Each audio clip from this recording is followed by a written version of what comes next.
MR ফাউন্ডেশনের তরফ থেকে উপস্থিত ছাত্রছাত্রীদের শুভেচ্ছা জানিয়ে আমি শুরু করছি। আমি তোমাদের কেমিস্ট্রি বিষয়টা পড়াবো। কেমিস্ট্রির তো অনেকগুলো ভাগ তোমরা জানোই, physical chemistry, inorganic chemistry, organic chemistry ইত্যাদি আরও অনেক ভাগ আছে। তার মধ্যে আমি অর্গানিক কেমিস্ট্রি একটা বিশেষ জিনিস তোমাদের আজকে জানিয়ে দিতে চাই।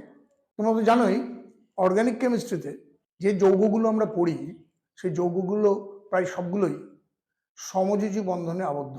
এই সমযোজী বন্ধনে আবদ্ধ যৌগগুলো স্বাভাবিকভাবেই বিভিন্ন যে বিক্রিয়ায় যে অংশগ্রহণ করে সেই বিক্রিয়াগুলোকে যদি সঠিকভাবে পড়াশোনা করতে হয়, বিক্রিয়াগুলো সম্পর্কে জানতে হয়, তাহলে আমাদের তিনটে বিশেষ টপিক অবশ্যই জেনে নিতে হবে। সেই তিনটে বিশেষ টপিক হলো যথাক্রমে 1 নম্বর হলো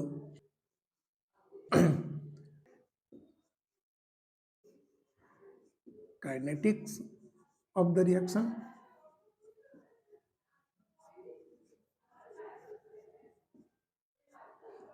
অর্থাৎ বিক্রিয়ার গতি। 2 নম্বর কন্ডিশনস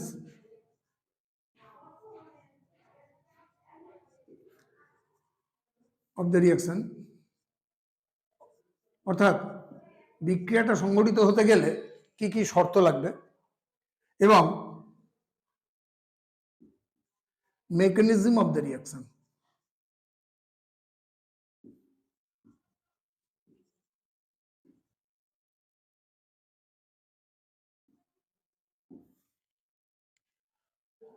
এই তিনটে বিশেষ বিষয়ের মধ্যে আমি প্রথমে কাইনেটিক্স অফ দ্য রিয়াকশন নিয়ে একটু আলোচনা করব। আমি একটু আগেই বলেছি যে যেহেতু জৈব যৌগগুলো অধিকাংশই সমযোজী, ফলে তারা যখন রাসায়নিক বিক্রিয়া করতে যায় যে কোনো কেমিক্যাল রিয়াকশনের সময় প্রথমে তাদের মধ্যে উপস্থিত যে কোনো সমযোজী বন্ধন প্রথমে ভাঙে, তারপর সেই বন্ধন পুনরায় অন্য কোনো বিকারক কণার সঙ্গে পুনর্গঠিত হয়। এই যে সমযোজী বন্ধনী ভাঙা এবং গড়ে ওঠা, নতুনভাবে তৈরি করা, এই বিষয়গুলো নিয়ে আমি প্রথমে একটু আলোচনা করে নিই। সমযোজী বন্ধনী ভাঙা, ফিশন, কোভ্যালেন্ট বন্ড ফিশন বা সমযোজী বন্ধনী বিভাজন দু রকম ভাবে হয়। যেমন হোমোলাইটিক ফিশন আর হেটেরোলাইটিক ফিশন। হোমোলাইটিক বন্ড ফিশন এর বাংলা হলো সুষম বা সমবিভাজন। হেটেরোলাইটিক বন্ড ফিশন এর বাংলা হলো অসম বিভাজন।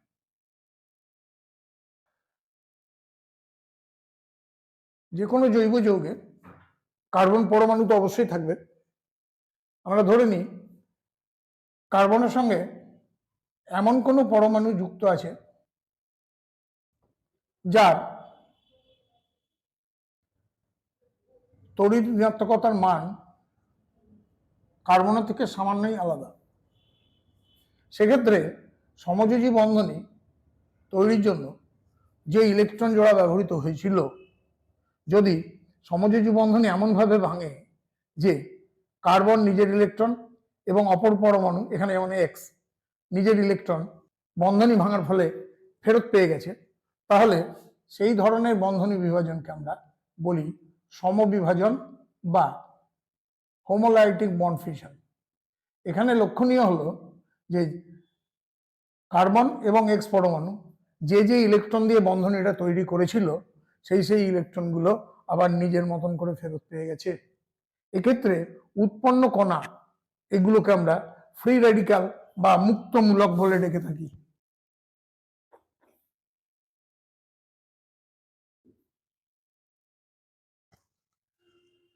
আবার কার্বন যদি এমন কোনো পরমাণুর সঙ্গে যুক্ত থাকে যে পরমাণুর তড়িৎ ঋণাত্মকতা কার্বনের থেকে অনেক বেশি, ধরা যাক ওয়াই পরমাণু কার্বনের সঙ্গে সমযোজী বন্ধনে আবদ্ধ এবং ওয়াই পরমাণুর তড়িৎ ঋণাত্মকতা কার্বনের থেকে অনেক বেশি।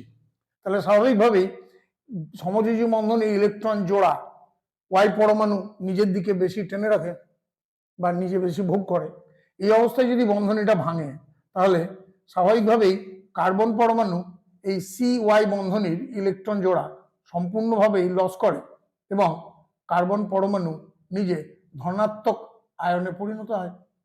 এখানে যে মূলকটা তৈরি হয়েছে সেটা ধনাত্মক মূলক এবং ওয়াই পরমাণু ঋণাত্মক আয়নে পরিণত হয়।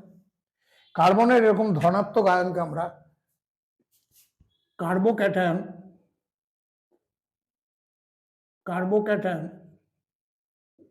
বা কার্বোনিয়াম আয়ন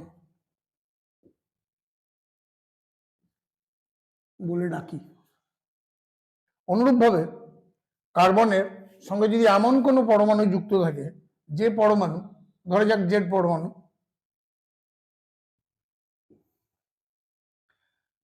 জেড পরমাণু, যার তড়িৎ ঋণাত্মকতা কার্বনের থেকে কম, তাহলে সি জেড সমযোজ্যতার ইলেকট্রন জোড়া স্বাভাবিকভাবে কার্বনের দিকে ঝুঁকে থাকবে বা কার্বন বেশি ভোগ করবে। এই অবস্থায় যদি এই সি জেড বন্ধনীটা ভাঙে তাহলে কার্বন পরমাণু বন্ধনী ইলেকট্রন জোড়া সি জেড বন্ধনীর ইলেকট্রন জোড়া সম্পূর্ণরূপে নিজে ভোগ করে এবং নিজের নেগেটিভ আয়নে পরিণত হয়। স্বাভাবিকভাবে জেড পরমাণু তখন পজিটিভ আয়নে পরিণত হবে। কার্বনের এইরকম নেগেটিভ আয়নকে আমরা কার্ব অ্যানায়ন বলে ডাকি। এখন আগেই বলেছি যে জৈব যৌগের সমযোজী বন্ধনী আগে বিভাজিত হয়, তারপরে নতুন করে সমযোজী বন্ধনী গঠিত হয়। ফলে কোনো জৈব যৌগ যখন বিক্রিয়া করতে যায় তখন সেই বিক্রিয়ার প্রথম ধাপে হয় ফ্রি রেডিক্যাল, না হয় কার্বোক্যাটায়ন, না হয় কার্ব অ্যানায়ন গঠিত হবেই। এবং এই তিন রকম কণার মধ্যে কোনটা গঠিত হলো সেই অনুযায়ী বিক্রিয়ার গতিবেগ পরবর্তী ধাপে সঞ্চালিত হবে বা পরবর্তী ধাপের বিক্রিয়ার গতিবেগ নির্ভর করবে। কাইনেটিক সম্পর্কে আমরা আরো বিস্তৃত বিবরণ পরে পড়ব। এখন আমি 2 নম্বর পয়েন্ট মানে কন্ডিশন অফ দ্য রিঅ্যাকশন নিয়ে আলোচনা করছি।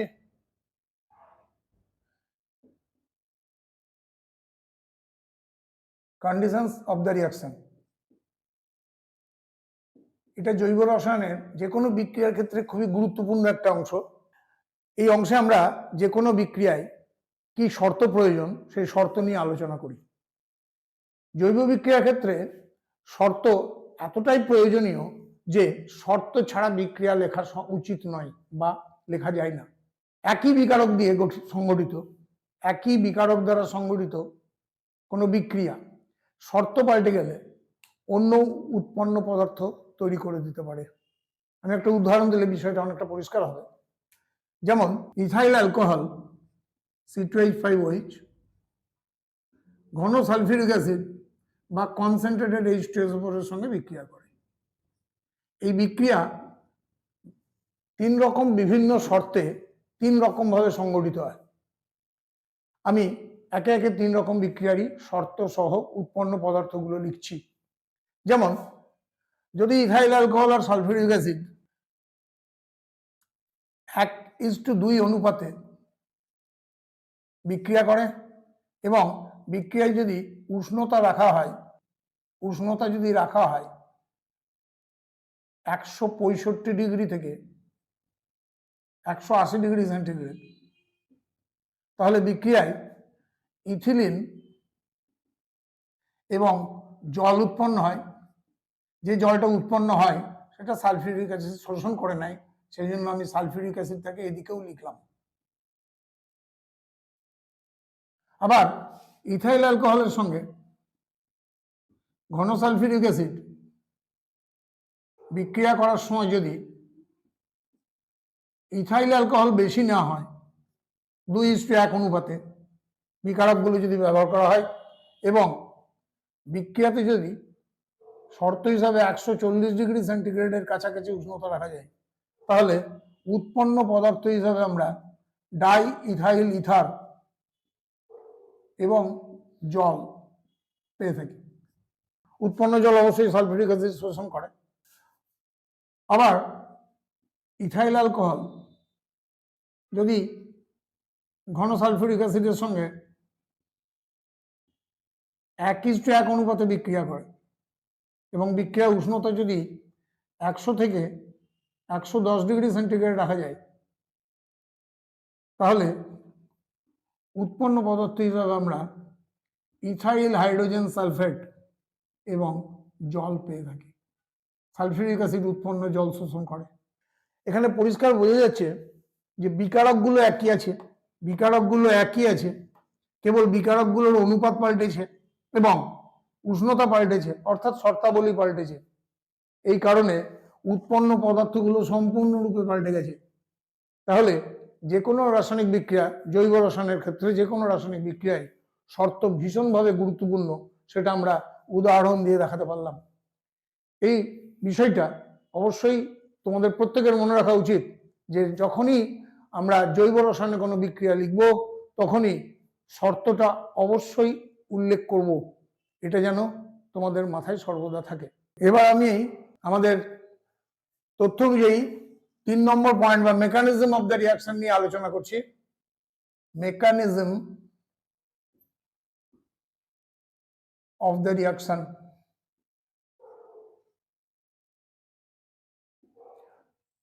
আমি আগেই বলেছি যে জৈব যৌগ হয় ফ্রি রেডিক্যাল কিংবা কার্বোক্যাটায়ন অথবা কার্বনায়ন, এই 3 রকম কণা উৎপন্ন করে এবং তারপর রাসায়নিক বিক্রিয়ায় অংশগ্রহণ করে।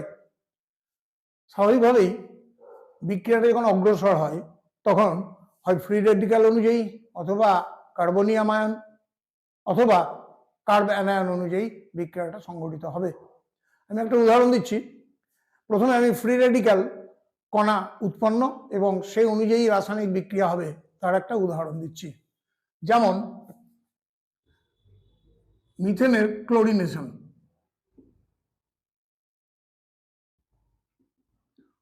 Of methane. মিথেন আমরা জানি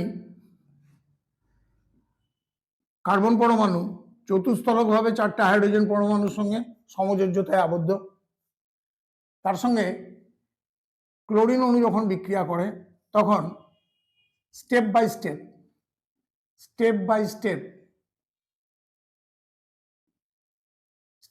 স্টেপ রিয়াকশনটা সংঘটিত হয়।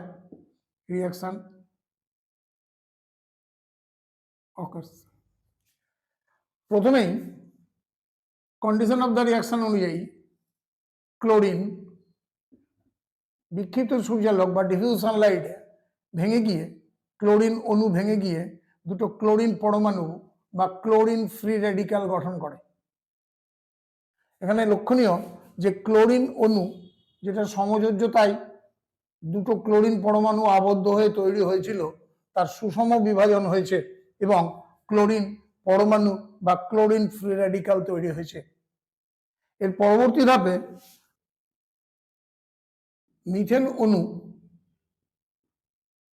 আমি একটা বন্ধনী দেখাচ্ছি, সমযোজী বন্ধনী, যে দুটো ইলেকট্রন দ্বারা গঠিত কার্বন হাইড্রোজেন বন্ধনী, তখন একটা বন্ধনী আমি দেখালাম দুটো ইলেকট্রনকে আলাদা করে লিখে। এটা একটা মিথেন অণু, এর কাছে ক্লোরিন পরমাণু, একটা ক্লোরিন পরমাণু ফ্রি রেডিক্যাল ক্লোরিন আসে এবং নিজে নিজে খুবই সক্রিয় হওয়ার জন্য এখান থেকে একটা ফ্রি রেডিক্যাল হাইড্রোজেনকে ছাড়িয়ে নিয়ে নিজে HCl গঠন করে। স্বাভাবিকভাবেই পড়ে থাকে CH3 ফ্রি রেডিক্যাল। এখানে মিথেন অণু CH3 ফ্রি রেডিক্যালে পরিণত হলো। স্বাভাবিকভাবেই কি হবে আমরা জানি, CH3 ফ্রি রেডিক্যাল নিজে খুব সক্রিয় এবং এদিকে আরেকটা ক্লোরিন ফ্রি রেডিক্যাল যেটা বিক্রিয়া করেনি, পড়ে আছে। দুটোর মধ্যে একটা বিক্রিয়া করেছে আর একটা পড়েছিল, সেই দ্বিতীয় ক্লোরিন পরমাণুটা এসে এবার মিথাইল ফ্রি রেডিক্যালের সঙ্গে সমযোজী বন্ধনে আবদ্ধ হয় এবং মিথাইল ক্লোরাইড বা ক্লোরোমিথেন তৈরি করে। এই গোটা বিক্রিয়াটা একটা মাত্র স্টেপ আমি দেখালাম। এই বিক্রিয়াটায় 4টে হাইড্রোজেন পরমাণু পৃথক পৃথকভাবে অংশগ্রহণ করে, তার মধ্যে একটা স্টেপের বিক্রিয়া আমি দেখালাম। দেখো বিক্রিয়াটাতে সম্পূর্ণরূপে ক্লোরিন অণু এবং মিথেন অণু ফ্রি র্যাডিক্যাল গঠন করে বিক্রিয়াটা করেছে। সেই জন্য এই মেকানিজমটাকে, এই বিক্রিয়ার মেকানিজমকে আমরা ফ্রি র্যাডিক্যাল মেকানিজম বলে ডাকতে পারি। আমি দ্বিতীয় আরেকটা উদাহরণ দিচ্ছি। এবার আমি একটা কার্বনিয়াম আয়ন মেকানিজমের উদাহরণ দেব। একটা বিক্রিয়া উল্লেখ করি। ধরো এইটা একটা যৌগ, যৌগটার এমনি চলতি নাম হলো টারশিয়ারি বিউটাইল ক্লোরাইড। এই যৌগটা যদি NOH বা KOH এর জলীয় দ্রবণের সঙ্গে বিক্রিয়া করে, তাহলে আমরা বিক্রিয়াতে টারশিয়ারি বিউটাইল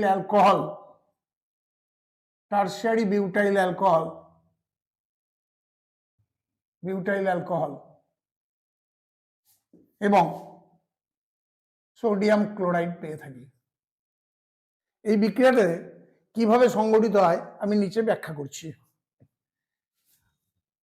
যখনই NaOH বা KOH কে জলের মধ্যে দ্রবীভূত করা হয়, তখনই সেই যৌগগুলো ভেঙে গিয়ে একটা নেগেটিভ আয়ন হিসাবে হাইড্রক্সিল আয়ন দেয়। এদিকে টারশিয়ারি বিউটাইল ক্লোরাইড